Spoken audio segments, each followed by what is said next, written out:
My name is Bobbie Mark, and for the last 14 and a half years, I've worked with an organization by the name of Redeemed Ministries. I'm here today to share with you my trafficking story. My trafficking story is not like other trafficking stories you might hear from some of the survivors that have been on the stage today or who will be on stage today, because I am not a survivor of sex trafficking.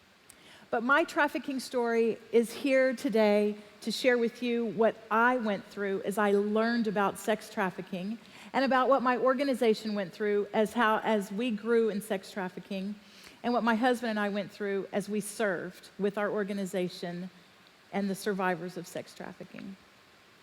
One of the things I hope to do today is to draw a parallel for you between what survivors endure and what you and I endure as volunteers and as staff workers who are working with women and men and children who are survivors of sex trafficking. One of the things that we train our volunteers and our staff members on are stages of entry and stages of change. So I'm going to kind of make that parallel today for you. And we're going to start with recruitment. Because recruitment is the number one way that every single individual who is trafficked in this country and around the world become victims, and eventually, with our help as joint organizations, can become survivors. But first, we're going to talk about recruitment. Women, men, children are recruited primarily by peers. A lot of the traffickers use social media as their form of recruitment. And for my husband and I, about 15 years ago, our form of recruitment was one of the pastors in our church. As my husband has mentioned in the past, he was on a mission trip.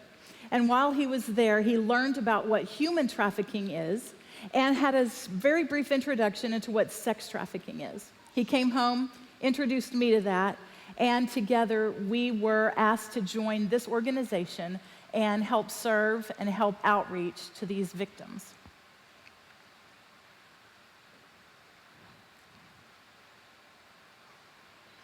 Now, the next step in the stage of entry is seduction.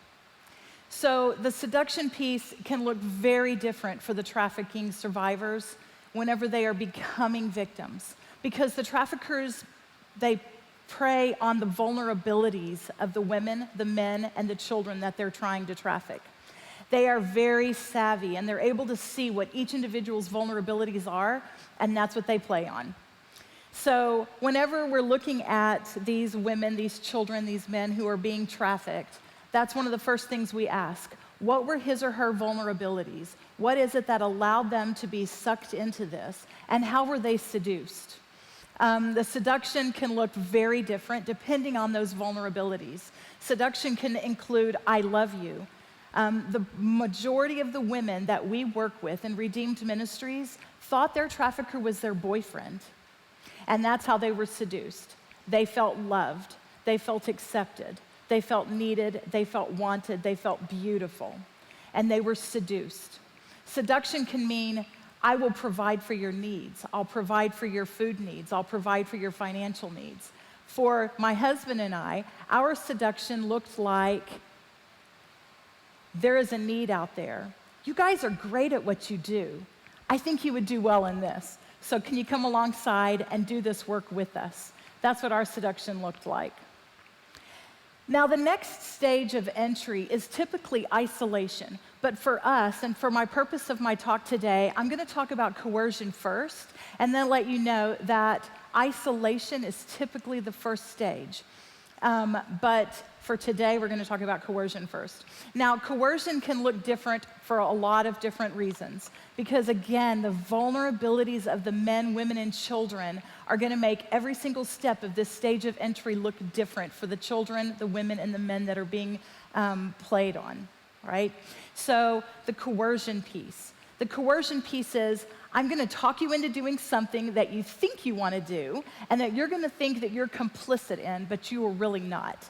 You're really being forced to do something, but you think you're being, that you're participating in this voluntarily. That's what coercion really is. So coercion looks a lot different for everybody. For my husband and I, the coercion piece was, if you guys don't do this, nobody's going to do this. Now let me kind of do a little bit of a backup. 14 and a half years ago, this was just beginning to be talked about in this country. We knew that human trafficking existed. We knew that women and children were brought into our country on occasion to be trafficked. But we really felt that trafficking took place in other countries. It didn't happen here in the United States of America. So we really didn't really know a lot about trafficking 14 and a half years ago. And so whenever we heard, nobody else is doing anything about this, you guys are the ones that can make a change. And here in the city of Houston, the truth of the matter was we didn't have anything going on here. So yes, we were just learning about what human trafficking was. We were just learning about sex trafficking. And we were just learning about what was going on here in the United States of America in our own backyards. So that coercion piece was very important for us as volunteers with an organization who were seeing a need that was nationwide that was not being met. We knew that there were thousands, tens of thousands, hundreds of thousands of women and children and men in this country who were being victimized, and it appeared that nobody really cared. And so what was really happening is throughout this country, there was a movement that was very silent, but it was slowly building, where people all over this country were learning about what was going on in the shadows, and they were beginning to build and prepare and make changes. So our coercion piece was, nobody's doing anything. You guys are doing a great job. Come and join us, because if you don't do it, it's not going to happen. So imagine that guilt that we felt. So if we think about coercion with our victims, that coercion looks so different. One of the most popular pieces of coercion that we have heard our ladies tell us about is, oh, I spent all that money on you because I knew you wanted this, or you wanted that, or you needed this, or you needed that. And so I spent all my money on you, and now I'm broke. I'm going to get kicked out of my apartment, and it's all your fault. I'm going to get kicked out of my house, and it's all your fault. I can't pay my bills, and it's all your fault. Can you just turn a trick? This one guy, he thinks you're beautiful. He just wants to sleep with you this one time. Can you turn a trick, make some money, and you'll get me out of the bind that you got me in, right? That's what coercion looks like to the majority of the women that we work with. It's that guilt that builds up in them. And so what happens once they are coerced? So one thing that I've not created in a big space to talk about today, but I've just given a small space, although it is a large part of their trafficking story, is the violence. Once the coercion takes place and the woman, man, or child are being trafficked, what keeps them there? Besides the coercion, it's the violence. Violence is very present within human trafficking, within sex trafficking today. And violence, do not be fooled by what you see in the movies. Don't be fooled by what you see on the streets. These women are not voluntarily prostituting themselves. There's that element of coercion, and there's that violence. Even if it's a hint of violence, even if the violence hasn't been perpetrated on them personally, they've witnessed it, and they don't want that to happen to them. Again, that's where coercion comes in. The coercion and violence very much meet, and they work together. Now let's go and talk about, I went backwards, sorry guys. Let's talk about the isolation piece, all right? So now what I mentioned earlier is isolation in the trafficking world typically takes place before the person is trafficked. Because what a trafficker does is he sees what the vulnerabilities are, and he wants to isolate his victim from the people who can help them. He isolates those children from their parents. He isolates them from the caregivers who can protect them, and he gets them away so that he can have his way with them, right? So whenever we're talking about what we endured in this organization as volunteers, and what many of you may walk in your own trafficking story, is this isolation piece. This is incredibly important for you to be aware of, because while what we are all doing is crucially important, and it is saving lives, we have to be careful to not allow ourselves to become isolated. The isolation is terrible. So what happened with my husband and I is 10 years ago, after we realized what was going on in this city, and we realized there were no services for women here in Houston. There were no services that were working with American women, ages 18 and over. we knew we needed to do something. Our organization knew something had to happen, something had to change. So 10 years ago, we opened the doors of our safe house here in Houston. We called that safe house the Sparrow House. We did this because nobody else would, right?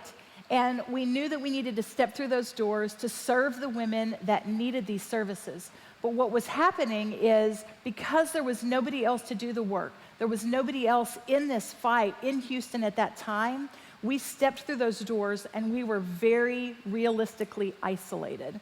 It was just he and I in the safe house with 4 clients, and we lived with them, we did life with them, we journeyed with them on their healing journey as they were beginning to navigate through this whole thing of what does this look like to heal from sex trafficking, and we were isolated.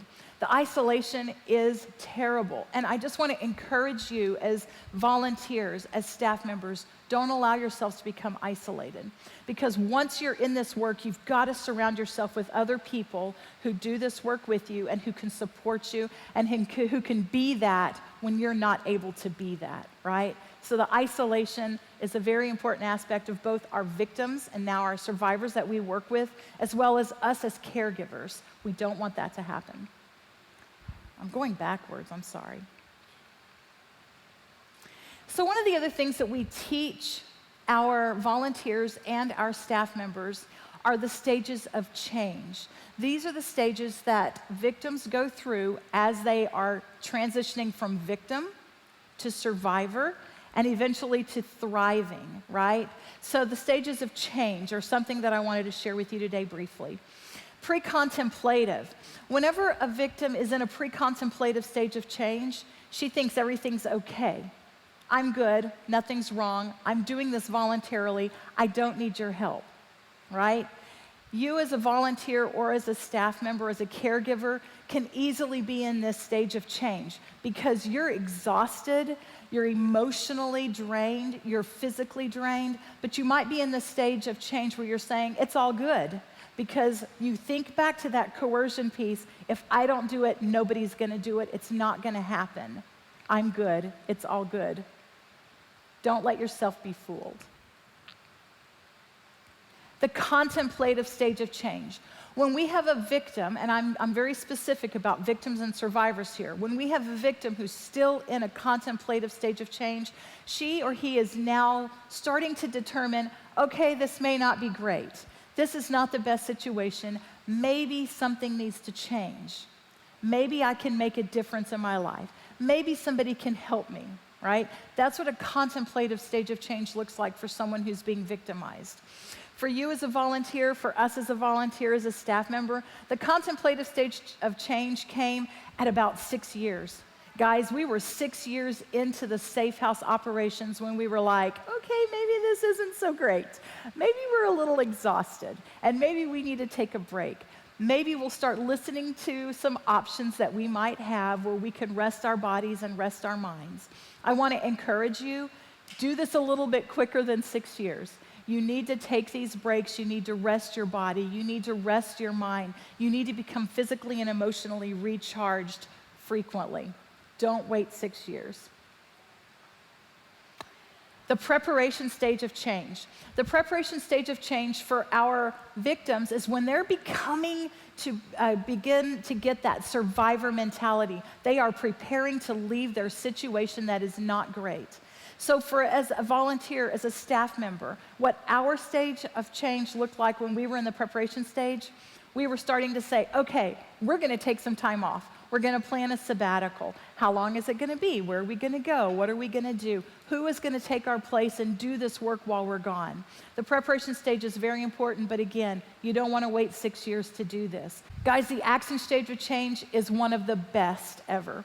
When we're working with women, men, and kids, the action stage of change means they have done something. They have taken that step into survivorship. So now they are no longer a victim. The moment they walk away from that trafficker, they become a survivor. It doesn't matter if it's 10 minutes, 10 hours, 10 years. The moment they leave the stage of that moment they leave that victimization, they are a survivor. The action stage of change for us looked like taking the actual sabbatical. We took time off. But more than that, we sat with our board members and we talked about how can we do this better in the future? How can we preserve ourselves? How can we raise up more people in this fight to work with us in Redeemed Ministries? How can we make our safe house better, stronger? How can we build up more staff? So we worked with our team and we created new strategies. We created a new staffing model. And then we were able to go on this who were able to support us, and then we were able to be ready to come back into the fight, right? So as a volunteer, as a staff member, you guys have so much to bring, and we want to make sure that this action stage of change is something that happens very soon for you, so you stay in the fight. You don't have to walk away. We don't want that burnout to happen. Don't want that burnout to happen. It's not a pretty thing.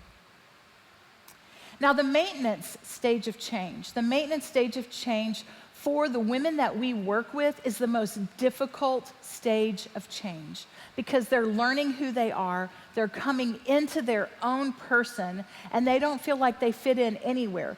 They're no longer a victim. They don't feel like they fit in completely with society, so they're learning how to maintain their sobriety. They're learning how to maintain this new life. This is a very difficult stage of change for the women that we work with. For you and me as volunteers and as staff members, maintenance is crucial. Your self-care is crucial.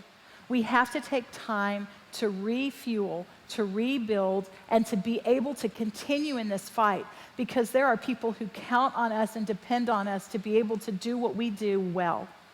The maintenance stage of change is very important. One thing that I did not want to mention today for very long, so I chose not to make a slide for you all, is relapse. Relapse is heartbreaking, and it is a reality, right? And the one thing is, when a woman relapses, it takes her a little bit less time to get back to that pre-contemplative, contemplative, action, preparation, right? So she's going a little bit, then she might relapse again. And then it'll maybe take her shorter amount of time to get to that pre-contemplative, contemplative, preparation, action stage of change and maintenance.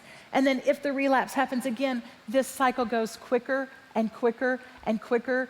And finally, we have men, women, and children who are able to know who they are and completely walk in life as a survivor and thriving. You and I can do that. We can each do our own part.